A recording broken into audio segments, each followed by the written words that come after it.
بسم اللہ الرحمن الرحیم۔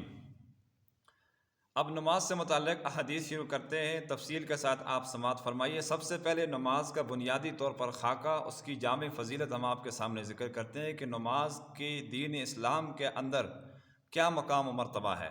حدیث کے اندر یہ آتا ہے کہ نماز دین اسلام کا دوسرا رکن ہے۔ پانچ چیزوں پر بنیاد رکھی گئی اسلام کی، اس میں سے دوسرا رکن جو ہے وہ نماز ہے۔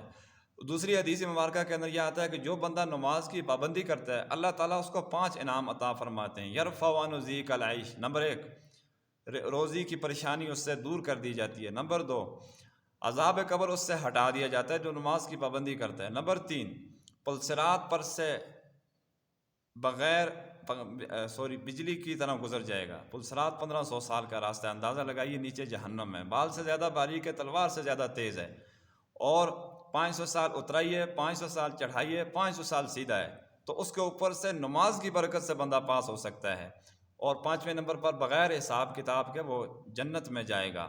اسی طرح نماز دین اسلام کا ستون ہے، اور نماز مومن کی معراج ہے۔ نمازی جب وضو کر کے مسجد کی طرف آتا ہے تو وہ گویا کہ ایسے ہے احرام باندھ کے حج کے لیے جا رہا ہو، اور اسی طرح نمازی کا چہرہ قیامت کے دن اعضائے وضو سارے کے سارے چمک مار رہے ہوں گے۔ نبی کریم صلی اللہ علیہ وسلم اپنی امتیوں کو پہچان جائیں گے، حدیث ہے یہ بھی۔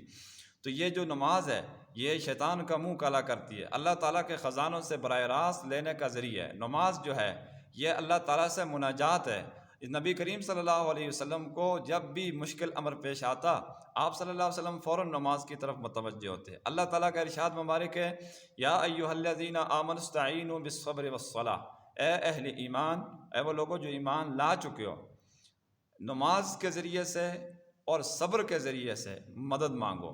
یعنی جو میں آپ کو مثال کے طور پر عرض کر دیتا ہوں کہ نبی کریم صلی اللہ علیہ وسلم کے زمانے میں چاند گرہن ہوا تھا، تو آپ صلی اللہ علیہ وسلم نے نمازیں پڑھی، اور اس پر فقہاء نے کتابیں لکھی ہیں، صلاۃ الکسوف اور صلاۃ الخسوف، یعنی وہ ایک آزمائش کا مرحلہ ہوتا ہے، ہو سکتا ہے عذاب کے چانسز ہوں اس کے اندر، لیکن نبی کریم صلی اللہ علیہ وسلم نے اس مشکل امر کے اندر یہ تعلیم اور تربیت امت کو دی کہ آپ لوگ ایسے موقع پر نماز کے ذریعے سے اس مسئلے کو حل کر سکتے ہو اور اس آزمائش سے اپنی رہائی پا سکتے ہو۔ اللہ تبارک و تعالی ہم سب کو 5 وقت کی نماز باجماعت پابندی کے ساتھ پڑھنے کی توفیق عطا فرمائے۔ وآخر دعوانا ان الحمد للہ رب العالمین۔